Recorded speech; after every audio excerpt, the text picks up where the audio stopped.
কেতা কবর বলে দুনিয়ার কোনো ঘরের সাথে আমার এই ঘর মিলবে না বাপ, কোনো কিছুর সাথে এটা মিলাইতে পারবা না, অপরিচিত ঘর। আল্লাহ আমাকে মাফ করে দেন। মেরে মোহতারাম, কবরের আযাব ভীষণ ভয়ঙ্কর। আল্লাহ নবী সাল্লাল্লাহু আলাইহি ওয়াসাল্লাম হাদিসে বিস্তারিত কবরের আযাবের বর্ণনা দিয়েছেন। আল্লাহ তাআলা কোরআনে বলছেন, ওয়ামিন ওয়ারাইহিম বারযাখুন ইলা ইয়াউমি ইউবআসুন। আল্লাহ তাআলা বললেন যে তোমরা মৃত্যুর পরে কিয়ামতের মাঠে পুনরায় উঠানো পর্যন্ত মাঝের এই টাইম বারযাখ অর্থাৎ কবরের এই জিন্দেগিতে অবস্থান করো। এই আয়াত দ্বারা কবরের জীবনের সুবুত স্পষ্ট কোরআনে পাওয়া যায়। নবী সাল্লাল্লাহু আলাইহি ওয়াসাল্লাম বলছেন, প্রতিদিন কবর, যার কবর যেখানে, তার কবর তাকে ডাক দিয়ে বলে, ও আল্লাহর বান্দা শোনো, আনা বাইতুদ দুদ, আমি পোকামাকড়ের ঘর। আমার বাপ শুনেন, যুবক আপনারাও শুনেন, আপনারাও শুনেন, কবর কিন্তু নির্দিষ্ট কোনো বয়সে যায় না বাপ। প্রতিদিন কোলের বাচ্চাও কবরে যায়, 90 বছরের বুড়োও কবরে যায়, 16 বছরের 20 বছরের তাকড়া জওয়ানও কবরে যায়। কবরস্থানে সব ধরনের লাশ আছে। এজন্য কবর ডেকে বলে, ও আল্লাহর বান্দা আমি পোকামাকড়ের ঘর। সেই ব্যক্তি যে একটা মশারি ছাড়া, একটা সামান্য মশার কামড় সহ্য করতে পারো না, একটা মশা কানের কাছ দিয়ে গেলে তোমার ঘুম ভাঙ্গা যায়, মশারি টাঙ্গাও, কয়েল জ্বালাও, অ্যারোসল লাগাও, এত কিছু করে তুমি মশার একটা আওয়াজ থেকে, কামড় থেকে বাঁচতে চাও। হায় আল্লাহর বান্দা, তো বছরের পর বছর, শত শত বছর কবরের মধ্যে এই পোকামাকড়ের ঘরে কেমনে থাকবা?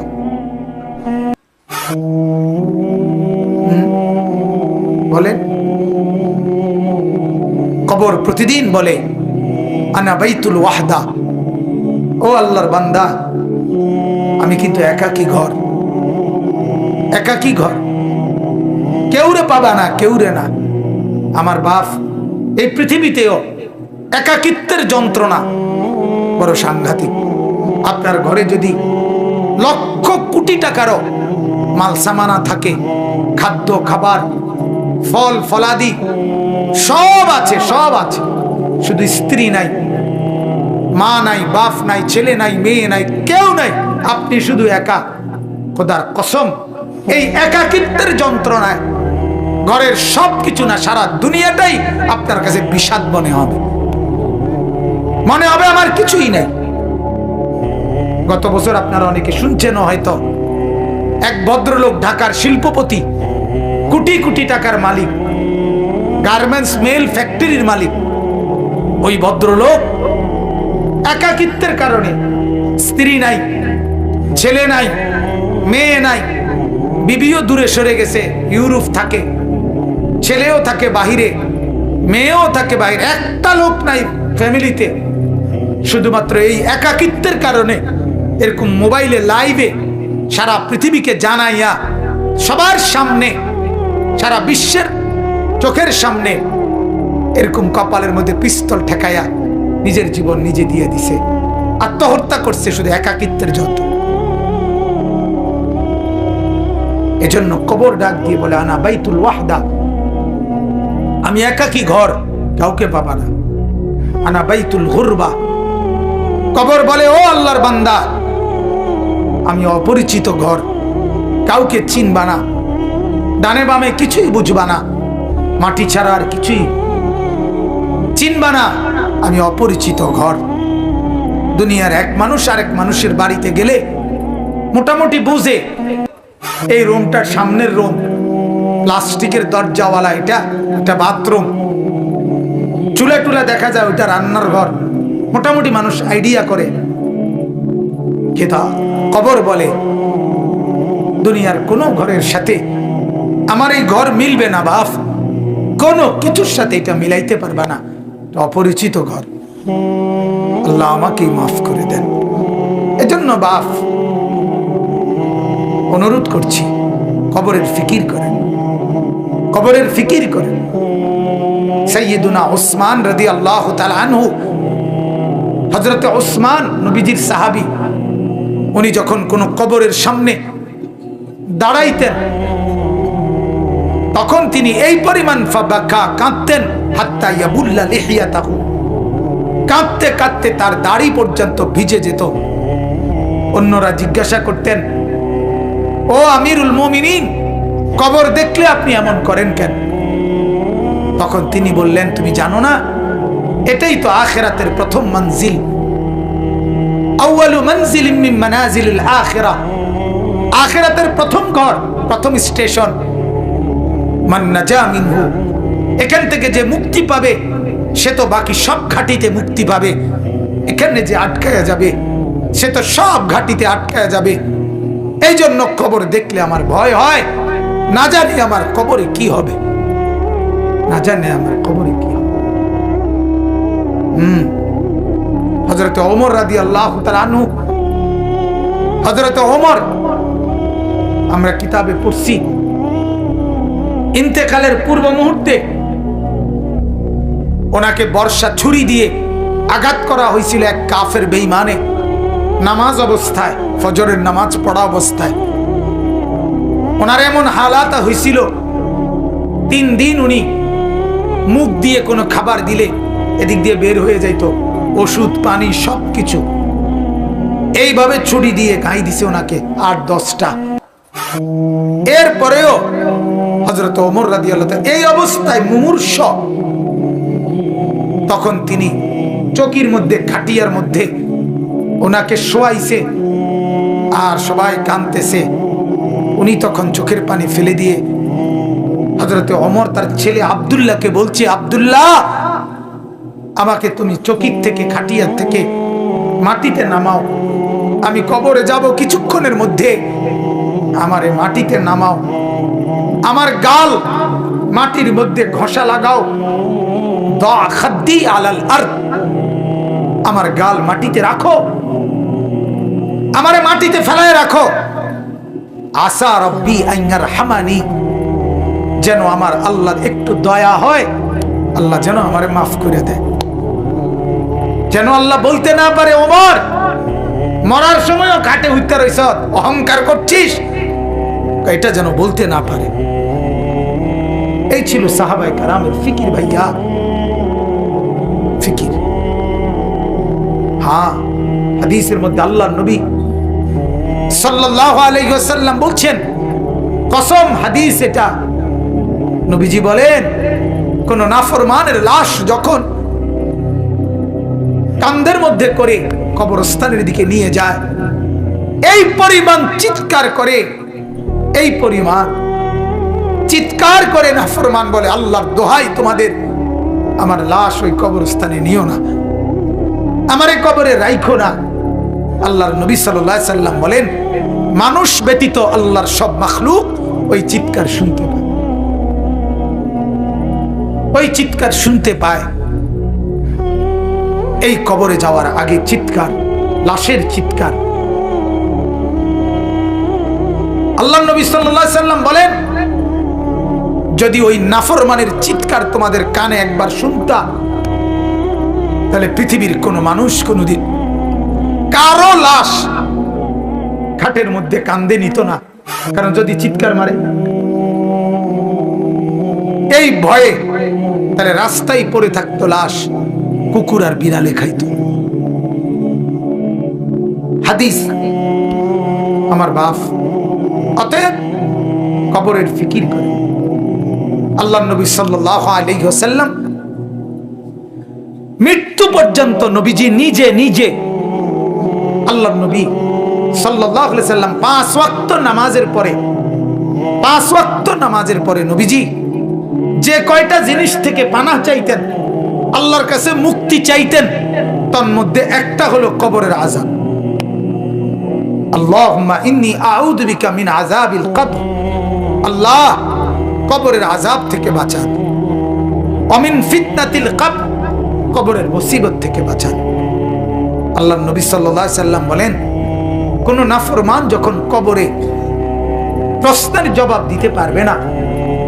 তখন আল্লাহ তাআলার পক্ষ থেকে বলা হবে ফাফরিশুহু মিনান নার ওয়ালবাসুহু মিনান নার ওয়াফতাহু লাহু বাবান ইলান নার। ও ফেরেশতারা, এই নাফরমানের কবরে জাহান্নামের বিছানা বিছায় দাও, জাহান্নামের পোশাক পরায় দাও, জাহান্নাম বরাবর দরজা খুলে দাও। কিয়ামত পর্যন্ত এভাবে জাহান্নামের আগুনের পোশাক আর বিছানার মধ্যেই ধাউ ধাউ করে চলবে। আল্লাহ নবী সাল্লাল্লাহু আলাইহি সাল্লাম বলেন, নাফরমানের কবরে এমন একজন ফেরেশতাকে পাঠানো হবে, যেই ফেরেশতা আমা ওয়া আসাম্মু, অন্ধ এবং বধির, চোখেও দেখে না, কানেও শোনে না, লোহার একটা মুগুর দিয়ে একটা বাড়ি মারবে, 7 তবক জমিনের নিচে দেবে যাবে, আবার উঠবে, আবার মারবে। আর ওই নাফরমান কবরে চিৎকার করবে, ভীষণ কান্নাকাটি করবে, কিন্তু ওই ফেরেশতা তো চোখেও দেখে না, কানেও শোনে না, তোমার চিল্লানি শুনবে কি? আল্লাহ আমাকে মাফ করে দেন। এজন্য রাত গভীরে আপনাদেরকে বললাম, ভাই আমাকেও বললাম, উসিকুম ওয়া ইয়া, আপনাদেরকেও নসিহত করছি, আমাকেও। প্রত্যেকে কবরের প্রস্তুতি নেই। আল্লাহ তাআলা বলছে, বান্দা কি হলো? বান্দা হলোটা কি?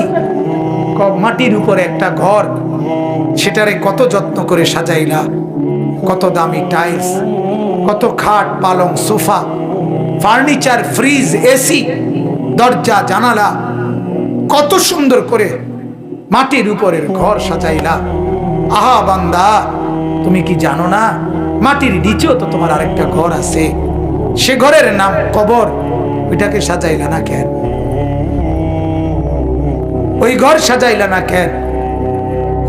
মাটির উপরের ঘর যদি সাজে খাট পালং আর সোফা দিয়ে, তো মাটির নিচের ঘর সাজে জিকির তাসবিহ তেলাওয়াত দিয়ে, আল্লাহ তাআলার গোলামি দিয়ে, সেজদা দিয়ে, নামাজ দিয়ে, হালাল ভক্ষণ করে কবরের ঘর সাজাইতে হয়। নেক আমলের পুঁজি নিয়ে যদি কবর সাজান, তো কবরটাকেই আল্লাহ তাআলা ফেরেশতাকে বলবে ফাআফরিশুহু মিনাল জান্নাহ ওয়ালবাসুহু মিনাল জান্নাহ, আমার বান্দার কবরকে জান্নাতের বিছানা বিছায় দাও, জান্নাতের পোশাক পরায় দাও, জান্নাত বরাবর দরজা খুলে দাও, কবরটা চতুর্দিকে 70 হাত প্রশস্ত করে দাও। সুবহানাল্লাহ। এরপরে এভাবে করার পরে নেককারের কাছে সুন্দর হাসানুল ওয়াজ, সুন্দর চেহারার আকৃতির এক নওজোয়ান আসবে। তখন কবর ব্যক্তি বলবে, আমি তো আপনাকে চিনলাম না। তখন সে বলবে, আনা আমালুকা সালেহ, আমি তোমার সারা জিন্দেগীর নেক আমল। আজ প্রস্তুতি নাও, জান্নাতে তোমার বন্ধুদের সাথে, জান্নাতের মেহমানদের সাথে, তোমার আত্মীয়দের সাথে মিলিত হবে। এটার খুশখবরই আমি তোমাকে দিতে আসছি। হাদিসে আছে, আল্লাহর নবী বলেন, তখন নেককার কবরবাসী বলবে আল্লাহর কাছে, ইয়া রাব্বি আকিমিস সাআ হাত্তা ইয়ারজিআ ইলা আহলি, আল্লাহ আরে জলদি কিয়ামত শুরু করে দেন, আমি আমার পরিবারের কাছে ফিরে যেতে চাই। মানে জান্নাতে যেতে চাই, জান্নাতে যেতে চাই। এজন্য কবরকে ভয় করেন। আপনি আমি প্রতিদিন দেখতেছি, প্রতিদিন মানুষ কবরে যায়, যায় কিনা বাস? ওরা কেউ মরতে চায় নাই, কিন্তু মৃত্যু তাদের কাউকে রাখে নাই। কেউ মরতে চায় না, কেউ না। একেবারে 120 বছরের বুড়ো মানুষটাকেও, 120 বছরের বুড়ো মিয়া, তারেও মানুষ ডাক্তার দেখায়, তারেও হসপিটালে ভর্তি করায়, তারেও তো চেষ্টা করে আমার 120 বছরের দাদা যেন না মরে, আমার 120 বছরের বাপ যেন না মরে। তিনিও মরতে চান না, কিন্তু কবর ডাক দিয়ে বলে, আমি কাউকে থাকতে দেই না। দুনিয়া বলে, মাটি বলে, আরে বন্ধু মরতে তো কেউই চায় নাই, আমি তো কাউকে থাকতে দেই নাই। ফেরাউন তো মরতে চায় নাই, নমরুদ তো মরতে চায় নাই, সাদ্দাদ আর কারুন তো মরতে চায় নাই, কিন্তু মৃত্যু তো তাকে ছাড়ে নাই। ছাড়ছে কিনা ভাইয়া? নওজোয়ান, কি রঙের গুড্ডি উড়াইতেছ বাপ? কি রঙের গুড়ি উড়াচ্ছ? এভাবে ভুলে গেলা কবর, অথচ তোমার সামনে মানুষ অ্যাক্সিডেন্ট হয়, জলজ্জান্ত মানুষ মরে যায়। ওই যে রাস্তায় এখনো শুনলাম, হ্যাঁ, ছোট্ট বাচ্চা সহ মেরে গেছে। এই তো আমাদের চান্দিনা রাস্তায়। আমার মাদ্রাসার হাফেজ সাহেব, আমার মাদ্রাসার উস্তাদ এখনো আছে, হাফেজ মামুন। তার বাবা, তার মা, তার 4 বছরের বোন ঢাকা থেকে আসতেছে, নরসিংদী গাড়ি স্টিকের সাথে লাগছে। মার কোলের থেকে বাপ কোলের এই 4 বছরের মেয়েটারে নিজের কোলে লইছে, লইয়া জড়াইয়া ধরছে। এই সময় একটু পরেই এই ট্রাকে বাড়ি খেয়া বাপও মারা গেছে, কোলের বাচ্চাটাও মারা গেছে, মা বাইচে গেছে।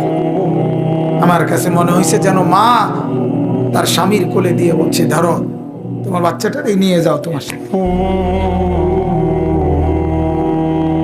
তাইলে বাপ বলেন না, ছেলেদেরকে কে বুঝাবে? ওরা মনে করছে আমরা এত সকাল মরবো না, আর কিছুদিন গুনাহ করি, আর কিছুদিন উলঙ্গ ছবি দেখি, আর কিছুদিন নাচ দেখি, ছবি দেখি, অশ্লীল বেহায়াপনা। আমাদের মা আর বোনেরা বুঝছে আরো কিছুদিন ফুর্তি করি, রূপ দেখাই, যৌবন দেখাই, রাস্তায় রাস্তায় লম্পটের ভোগের সামগ্রী, নজরের সামগ্রী হই। এই হলো আমাদের মা আর বোনেরা। টেলিভিশন ভুলায় দিছে ওদেরকে আখেরাত, কবর, নর্তকীর নাচ, উলঙ্গ ছবি, গান, বাদ্য, নাটক, সিনেমা, নাচ, গান, ফুর্তি ভুলায় দিছে, ভুলায় দিছে। ঘূর্ণিঝড়ের পরের দিন আমি নরসিংদী গেছি, গিয়ে দেখি রাস্তার পাশে এরকম প্যান্ডেলের ভিতরে যুবক যুবতী ওপেন নাচতেছে, ডেক সেট বাজতেছে। আগের দিন ঘূর্ণিঝড়, অর্থাৎ ঘূর্ণিঝড় যে বিদায় নিছে এই কারণে খুশিতে আল্লাহর দুশ্মনরা কতক্ষণ নাচতো। আল্লাহ আমাদেরকে মাফ করে দেন। অতএব আমার বাপ, আমি মনে করাই দিলাম, আমার জন্য, আপনাদের জন্য কবরের সামান বানান, কবরের প্রস্তুতি নেন, কবরের কথা ভাবেন, মৃত্যুর কথা ভাবেন। আল্লাহ নবী সাল্লাল্লাহু আলাইহি সাল্লাম বলছেন, কাফা বিল মাউতে ওয়াইজান, ওয়াজের জন্য, ওয়াজ, এই যে এখন ওয়াজ মাহফিল না, এটা তো নবীজি বলছে ওয়াজের জন্য মৃত্যুর কথা বলা, মৃত্যুর স্মরণ, এটাই যথেষ্ট, এটাই সেরা ওয়াজ, যে মৃত্যুকে স্মরণ করা। অতএব আল্লাহ তাআলা কোরআনে বলছে, কুল ইন্নাল মাউতাল্লাযী তাফিররুনা মিনহু ফাইন্নাহু মুলাকীকুম, মৃত্যু থেকে তুমি যেখানেই পলায়ন করো না কেন, সে তোমার সাথে দেখা করবেই। আইসিইউর ভিতরে ঢুকাইলো, ওইখান থেকেই আজরাইল নিয়ে আসবে, নিয়ে আসবে। আল্লাহ তাআলা আমাদেরকে কবর বুঝার, মৃত্যু বুঝার সবক নেওয়ার তৌফিক দান করেন।